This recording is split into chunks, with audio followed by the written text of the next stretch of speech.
Mateo capítulo 13, versículo 33 dice: Les contó otra parábola más. El reino de los cielos es como la levadura que una mujer tomó y mezcló en una gran cantidad de harina hasta que fermentó toda la masa. Jesús dice que nosotros somos la sal del mundo. Damos sabor a esta tierra. Cuando nosotros pertenecemos al reino de los cielos, tenemos la inquietud de comentar y de dar las buenas nuevas, como en la parábola del sembrador. Cuando nosotros venimos y pertenecemos al reino de los cielos, también anhelamos que donde quiera que estemos podamos ser un agente de bendición, una fuente que traiga tranquilidad y no que traigamos cizaña ni dolor, como lo encontramos en la parábola de la mala hierba. También, al venir al reino de los cielos, nos volvemos un refugio para otras personas, según lo que vemos en la parábola de la semilla de mostaza. Pero hoy el Señor Jesucristo nos está diciendo que si tenemos todas estas características, también vamos a afectar el lugar en el que nos encontramos. Me gustaría centrarme en estos minutos. ¿Cuál es el efecto del reino de Dios en nuestra vida? Porque al leer esta parábola podemos considerar que la aplicación es que en nuestra vida debe de afectar en donde quiera que nos encontremos. Y claro que es así. Pero me gustaría primeramente centrarme en lo que está diciendo Jesús. ¿Cuál es el reino de los cielos y qué es lo que hace en nuestra vida? Y quisiera tomar esta afirmación. La levadura en nuestra vida es el Espíritu Santo. Si Jesús nos está diciendo que el reino de los cielos es como la levadura, tenemos que ver que alguien de la Trinidad debe de fungir como esa levadura en nuestro corazón, en nuestra persona. Y lo afirmo una vez más. En nuestra vida personal, el Espíritu Santo es como la levadura en la harina que el Señor Jesús está hablando. El Señor empieza a trabajar en nuestra vida. El Espíritu Santo no llega y destruye nuestra personalidad. El Espíritu Santo, cuando nosotros escuchamos el mensaje del Evangelio y recibimos la obra de Cristo y creemos en ella, automáticamente nuestro cuerpo se transforma en un templo del Espíritu Santo. Ya no estamos luchando solos para agradar a Dios, sino que tenemos la guía inequívoca del Consolador, el cual nos conduce a toda verdad y a toda justicia. El Espíritu Santo lo que hace es moldear nuestra vida cada día al carácter de Cristo. Y quizá puedas pensar, pero es que yo tengo algún tiempo tratando de conocer a Dios y me he entregado a Él, sin embargo mi carácter aún no cambia. Recuerda muy bien que así como la levadura, tú no puedes mirar a plenitud ni mirar todo lo que está haciendo cuando estás amasando. De la misma manera, el Espíritu Santo está trabajando en ti, aunque tú no lo veas. Es por eso que el Evangelio es por fe. Y por eso nosotros, como hijos de Dios, vivimos por fe. No vivimos por lo que vemos. No creemos por lo que sentimos. Vivimos por lo que creemos. Y andamos por lo que no vemos, sino por lo que creemos. No es por vista, sino es por fe. Por fe creemos que el Señor Jesucristo ha perdonado nuestros pecados, ha limpiado nuestra vida, y por esa misma fe creemos que el Espíritu Santo está trabajando en nuestro corazón, en nuestro interior, y está transformando nuestra vida y está moldeando nuestro carácter al carácter de Cristo. Porque, como decíamos hace unos minutos atrás, realmente también la parábola nos enseña que como iglesia, como parte del cuerpo de Cristo, estamos puestos aquí en la tierra para poder afectar el entorno en el que nos movemos. Pero la realidad es que solamente podemos afectar el mundo y solamente podemos afectar el entorno cuando somos como Cristo. De otra manera, puede ser alguien con una excelente moral o tener buenas acciones, pero si no hemos tenido un encuentro con Cristo, si no es el Espíritu Santo el que está moldeando nuestro carácter, no tenemos nada más que aportar a este mundo. Quizá tú puedas pensar, hay muchas personas buenas y hay hombres y mujeres que han hecho grandes labores, y definitivamente así es. Pero lo único que hace que afectemos el mundo como Dios quiere que lo hagamos y que transformemos el entorno en el cual nos movemos como Dios quiere que lo hagamos, es hasta que permitimos que el Espíritu Santo empiece a trabajar en nuestro corazón. Esa es la finalidad del Evangelio. Cuando escuchamos el mensaje, cuando creemos en el mensaje del Evangelio y aceptamos la buena noticia, el propósito es que nosotros, los que hemos creído, cada día seamos más como el Señor Jesús. Entonces aquí surge una pregunta. ¿Cómo es el carácter de Cristo? En la película de Malcolm X, no sé si alguno de ustedes lo ha visto, en la película de Malcolm X, en esta biografía de este hombre que luchó en un estilo muy radical por los derechos de las personas en Estados Unidos, se convierte a una religión. Y en esta religión, la persona que lo está instruyendo le dice a él todo lo que es ser parte de esa religión. Le dice, no debes de contaminar tu cuerpo. No debes de ingerir bebidas, no debes de drogarte, no debes de engañar a tu esposa, no debes, y empieza a darle una serie de parámetros que va a distinguir a aquellos que pertenecen a esta religión. ¿Alguna vez nosotros nos hemos preguntado, ¿qué es ser un cristiano? ¿Qué es ser un hijo de Dios? Cuando la gente escucha que tú te has entregado a Cristo, ¿qué es lo que esperan de ti? ¿Te has preguntado en alguna ocasión qué es ser un hijo de Dios? Y en este mundo, para Dios, ¿qué significa que nosotros seamos sus hijos? Y para las personas que están a nuestro alrededor, ¿qué significa que seamos sus hijos? Hay muchas formas en las cuales pudiéramos explicar esto, pero simplemente me gustaría llevarte a esto. Ser un hijo de Dios es tener el carácter de Cristo y manifestar el carácter de Cristo. Eso es ser un hijo de Dios. El propósito del Evangelio es que creamos en esta buena noticia, pero también es transformarnos a la imagen de Jesús. Eso es lo que hace el Espíritu Santo constantemente en nuestros días. Ahora, vayamos a la palabra del Señor y cómo era el carácter de Cristo, porque si queremos impactar al mundo, si queremos ser como la levadura que afecte la harina, si queremos ayudar a nuestra familia, si deseamos afectar el entorno en el que estamos, nos surge conocer el carácter de Cristo. Si tienen en qué anotar, iglesia, por favor, empiecen a tomar nota. Lo primero que debemos de ver es lo que dice Jesús acerca de su carácter. El Señor Jesús nos dice en Mateo capítulo 11, versículo 29, aprendan de mí que soy manso y humilde de corazón. Esa es la primera característica que encontramos en el carácter de Cristo, manso y humilde de corazón. Una persona puede aparentar mucha humildad, una persona puede aparentar mucha mansedumbre. Y alguien pudiera pensar, la gente sin Dios puede ser mansa y puede ser humilde. Definitivamente que sí lo es. Pero la verdad, para poder afectar lo que nosotros somos y lo que nosotros tenemos y en donde nosotros estamos, requerimos ser mansos y humildes de corazón. Porque yo puedo ser manso y humilde a la luz de los hombres, pero estar alejado de Dios. La mansedumbre y la humildad de la que está hablando la palabra de Dios es aquella humildad que se postra delante del Creador y reconoce que sin Dios no es nada. Esa es la verdadera humildad. La humildad no es tener este sentimiento de baja autoestima y creer que todo mundo puede pisotearte. La humildad es saber quién eres y gracias a quién eres lo que eres. Es rendirte delante de Dios y postrarte para Él y rendir tu voluntad y reconocer que tus triunfos, tus logros, tu prosperidad y todo lo que puedas hacer es debido a que un día te postraste, te rendiste tu voluntad al Rey de Reyes y Señor de Señores. El carácter de Cristo es manso y humilde. En Marcos capítulo 12, versículo 14 encontramos que uno de los rasgos del carácter de Jesús es que es íntegro y veraz. No había mentir en sus labios. No había tampoco un proceder engañoso delante de las personas ni lejos de las personas. Era de una sola pieza. El carácter de Cristo es un carácter íntegro y somos llamados a eso. Si queremos impactar al mundo, si queremos rodear o queremos impactar el entorno en el cual vivimos, necesitamos tener mansedumbre, humildad, ser íntegros. La integridad es donde las palabras se juntan con las acciones.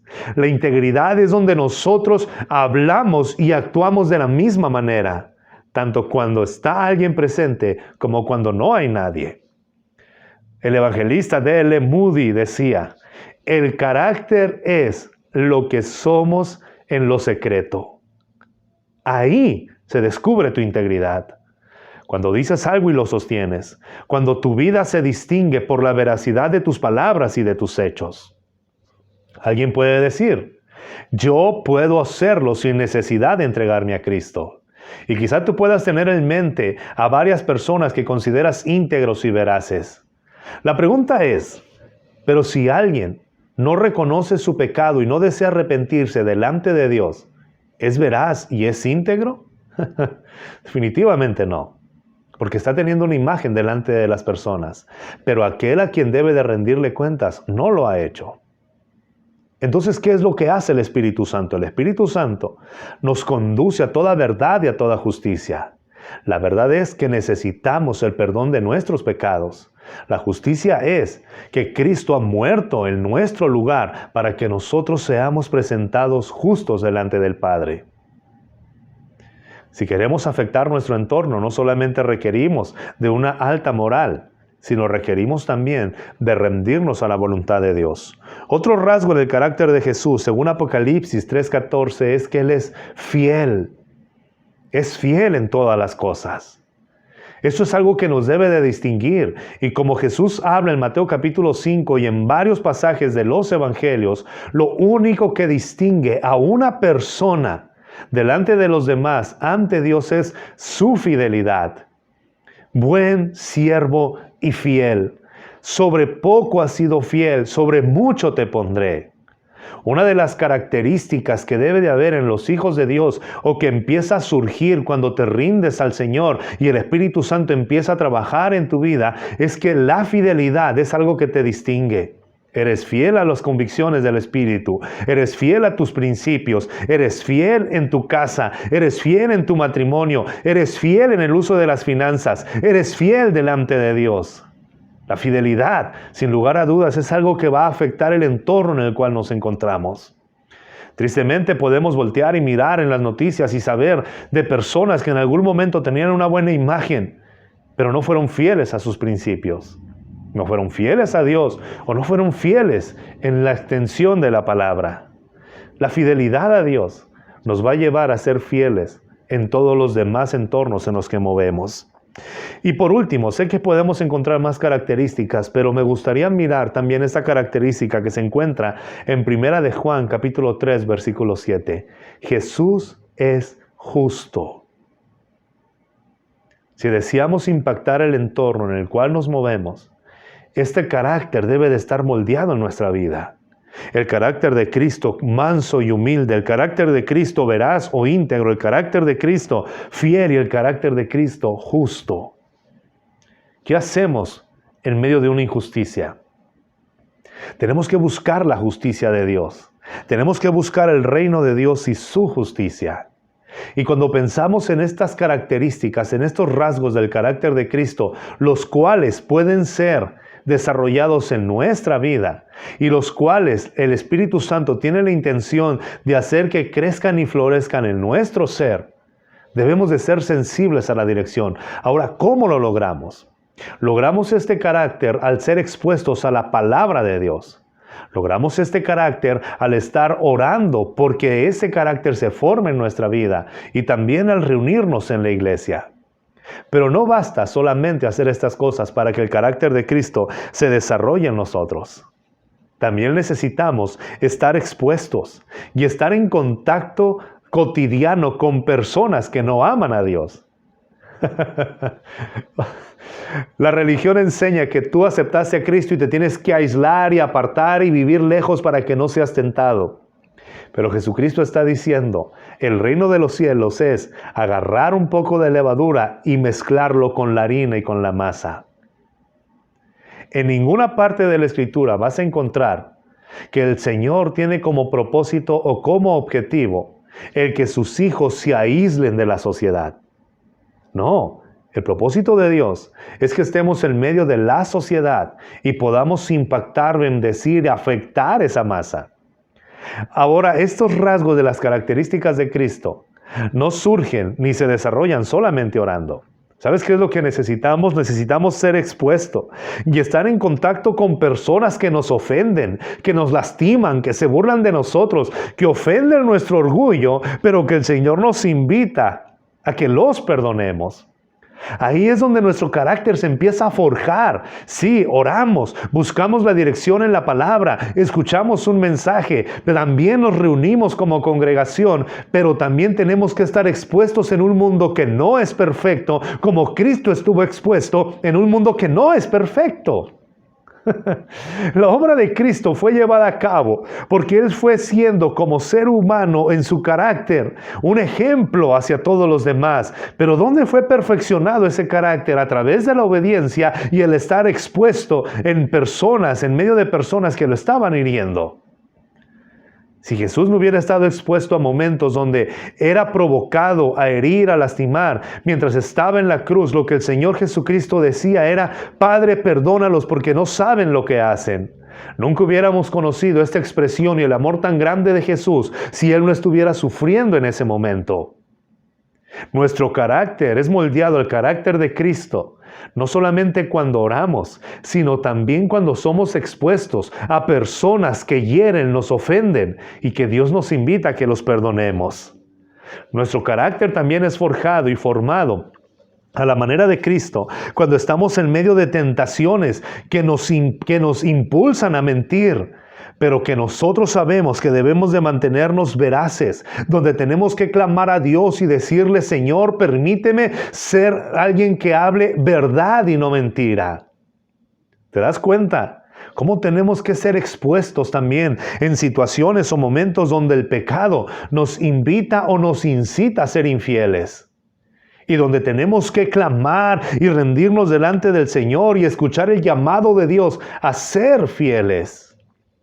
Todos los que estamos en el camino del Señor estamos expuestos a esto. Y en algunas ocasiones quizás pensado: Señor, ¿por qué estoy expuesto en esta situación? No es que Dios quiera que tú estés en la tentación para que disfrutes o para que pienses que Él se deleita cuando tú eres tentado. En ninguna manera. De hecho, Santiago dice: cuando alguno es tentado, no diga que es tentado de parte de Dios. Sin embargo, no podemos escaparnos de este mundo. Estamos en este mundo y Dios usa cada circunstancia y cada situación para fortalecer nuestra vida y para que cada día nuestro carácter sea el reflejo del carácter de Cristo. ¿Qué es lo que necesitamos comprender? Necesitamos comprender que el plan de Dios no es que después de rendirte a Cristo, aislarte del mundo, sino es que permanezcas en medio del mundo para que puedas influenciar a los que están a tu alrededor. Quizá en ocasiones has dicho: Señor, ¿por qué no cambias a tal persona? Y en algún momento Dios lo puede hacer. Pero en ese momento, en esa circunstancia, el Señor está usando a esa persona para cambiarte a ti, para transformarte a ti, para que seas diferente. El Espíritu Santo no descansa. Él está trabajando en tu interior y está transformando tu persona en el carácter de Cristo. ¿Qué es entonces lo que nosotros tenemos que hacer? Lo que tenemos que hacer, lo que necesitamos hacer, es confiar, creer y ejercitarnos en la obra de Dios. De la misma manera en la cual la mujer agarró esta poca de levadura y empezó a ejercitar la masa para que toda la masa fuera afectada, así es lo que tenemos que hacer nosotros. Tenemos que estar confiados y seguros que el Espíritu Santo está trabajando en nuestra vida. Tenemos que confiar que aunque no lo veamos, el Señor está haciendo algo en nuestro interior. Pero también tenemos que ejercitarnos conscientemente en esta maravillosa obra de Dios. Ahora, ¿cómo es esta obra que el Espíritu Santo hace? Ve conmigo, por favor, o vaya conmigo a la palabra de Dios en Romanos capítulo 1, versículo 7.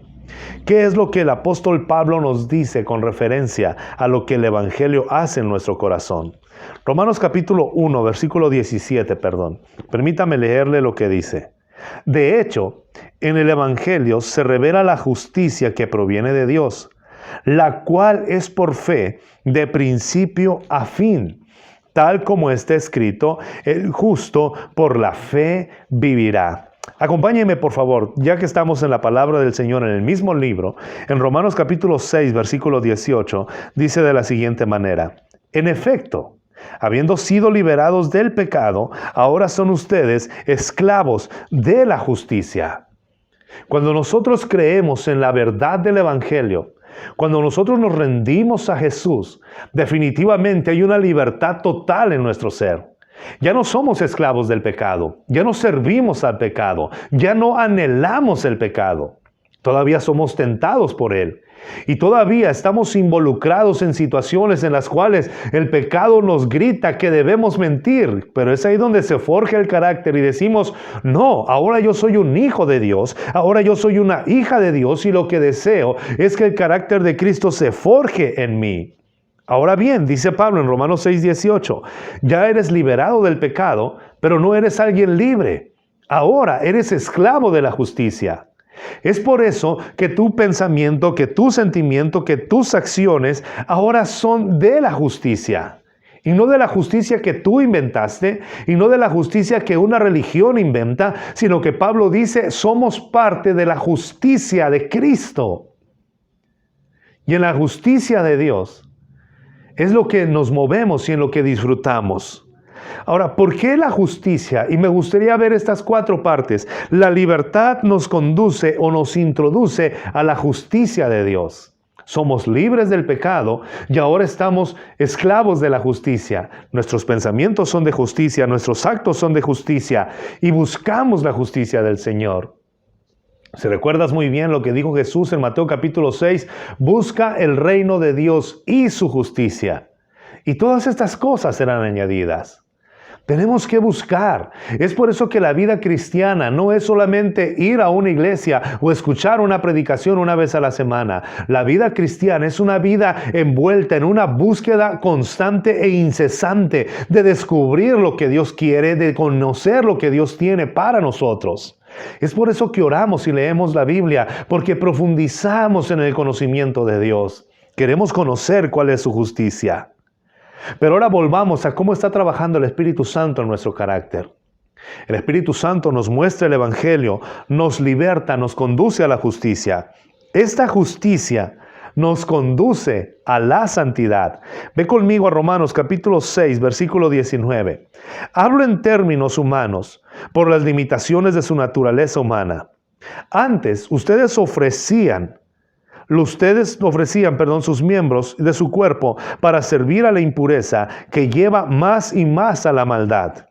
Ofrézcanlos ahora, dice Pablo, para servir a la justicia que lleva a la santidad.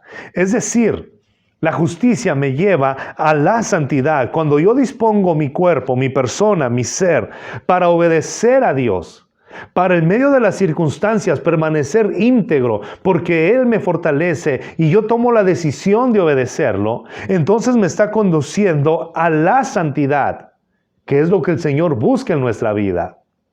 No podemos encontrar una parte en la Biblia, y nunca la vamos a encontrar, donde diga que Dios se deleita en el pecado. Dios procura en nuestro corazón justicia y santidad. Una libertad para actuar completamente. Ahora, ¿por qué el Señor busca santidad en nosotros? ¿Y cuál es el beneficio de la santidad? Permítame leerle lo que dice en Romanos capítulo 6, versículo 22. Si estás conmigo y gustas ir conmigo a la palabra del Señor, Romanos capítulo 6, versículo 22 dice: pero ahora que han sido liberados del pecado y se han puesto al servicio de Dios, cosechan la santidad que conduce a la vida eterna. Podemos decir entonces, el Evangelio, cuando yo creo en el Evangelio, me hace libre, que es lo que dijo el Señor Jesucristo. Conocerán la verdad y la verdad los hará libres. Pero nos hace libres del pecado para que ahora sirvamos a la justicia. Y la justicia me conduce a la santidad.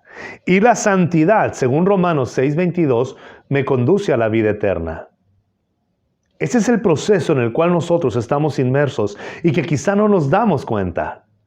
Pero desde el momento en que tú fuiste justificado por la sangre de Jesús, cuando tú te rendiste al Señor y lo aceptaste como tu Señor y vives para Él y reconoces que Él es tu Salvador, el Espíritu Santo entró en tu vida. y está afectando ese cuerpo, está afectando ese pensamiento y está afectando ese espíritu. Quizá no lo vemos en muchas ocasiones, pero cuando nos movemos por fe, sabemos que en cada circunstancia y en cada situación, el Espíritu Santo está fortaleciendo nuestro carácter y lo está haciendo semejante al carácter de Cristo. Pablo dice, si antes ofrecías tu cuerpo para la maldad, hoy tienes la misma capacidad de ofrecer tu cuerpo para la justicia. Si antes tus manos lastimaban, ahora tus manos bendicen. Si antes tus palabras herían, ahora tus palabras sanan. Si antes tu cuerpo era para perjudicar e inducir el pecado a otros, ahora tu cuerpo sirve para glorificar a Dios y para bendecir su nombre. Es tu decisión. ¿Recuerdas lo que decíamos acerca de la levadura en la harina? No deshace la personalidad, la perfecciona. Eso es lo que hace el Espíritu Santo. Muchas personas piensan que ser espirituales es volverte como un robot y empezar a perder noción del tiempo, y eso no es verdad. El Espíritu Santo no roba tu personalidad. El Espíritu Santo perfecciona tu personalidad. ¿Y cómo lo perfecciona? Introduciéndonos en la justicia de Dios, donde la justicia de Dios, los pecadores son llamados justos por causa de que el justo fue tratado como pecador. Esta es la justicia de Dios. Y cuando entramos en esta justicia, que es lo que nos habla el Evangelio, tenemos la capacidad para vivir una vida que le agrada a Dios. Vivimos en santidad. Escucha muy bien, santidad no es ser perfectos y sin tacha. Santidad es que tú decides cada día, cada hora, cada minuto de tu vida vivir para Dios. Y clamamos a Dios. Como te decía hace un momento, el carácter es moldeado cuando somos expuestos en situaciones donde el pecado nos impulsa a que seamos infieles, pero clamamos a Dios para permanecer fieles. Todos somos tentados, porque la tentación es parte de lo que va a forjar tu carácter. El enemigo quiere usar esa tentación para destruirte, pero el Espíritu Santo que habita en ti utilizará aún aquella trampa del enemigo para fortalecer tu carácter y que no caigas en el engaño del pecado. Romanos 6:22 nos habla de la finalidad. Empieza a decirnos que la justicia me permite practicar las obras que me conducen a la santidad, y la santidad me conduce a la vida eterna. Y quiero cerrar esto hablando de lo que es la vida eterna. ¿Qué es la vida eterna? Y es con lo que vamos a afectar el entorno donde estamos. Número 1, la vida eterna, según Jesús, en Juan capítulo 17, versículo 3, el Señor Jesucristo, cuando está haciendo la oración por Él mismo, después ora por sus discípulos que están ahí presentes, y después termina orando por todos aquellos que habríamos de creer en el Evangelio. Juan capítulo 17, versículo 3, el Señor Jesucristo dice esto: y esta es la vida eterna, que te conozcan a ti, el único Dios verdadero, y a Jesucristo, a quien tú has enviado. Esta es la vida eterna. La vida eterna no solamente la vamos a disfrutar cuando estemos allá en el cielo y en la eternidad con Él. La vida eterna la estamos disfrutando aquí en la tierra, porque estamos conociendo al Señor. El escritor a los Hebreos dice, sin santidad nadie verá al Señor. Ahora, si la santidad me conduce a la vida eterna, es porque la vida eterna es conocer a Cristo y profundizar con Él en una relación de intimidad que el pecado no me permite tener. Cristo murió en la cruz del Calvario para quitar esa barrera que nos impedía relacionarnos con Dios. Es por eso que podemos encontrar la obra del Evangelio en nuestra vida. Al creer en el Evangelio somos libres del pecado. Esta libertad nos introduce en la justicia de Dios. Esta justicia que practicamos todos los días con actos de justicia nos llevan a la santidad, donde pensamos, actuamos y vivimos luchando contra el pecado y tratando de agradar a Dios. Y esta santidad nos permite disfrutar la vida eterna, conocer a Dios, conocer a Jesús, conocer a Dios, el único Dios verdadero, y a Jesucristo a quien Él envió. ¿Cuál es la evidencia de esta vida eterna? Si vas conmigo, por favor, a Romanos capítulo 2, versículo 7, encontramos también la evidencia de esta vida eterna. ¿Cómo saber que estoy viviendo la vida eterna? Conozco a Cristo, es algo que está en mi interior, Pero definitivamente, si hablamos de afectar el lugar donde estamos, tiene que haber una evidencia muy palpable. Y esa evidencia está en el versículo 7 del capítulo 2 de Romanos. Él dará vida eterna a los que perseverando en las buenas obras buscan gloria, honor e inmortalidad. La vida eterna se distingue por las buenas obras.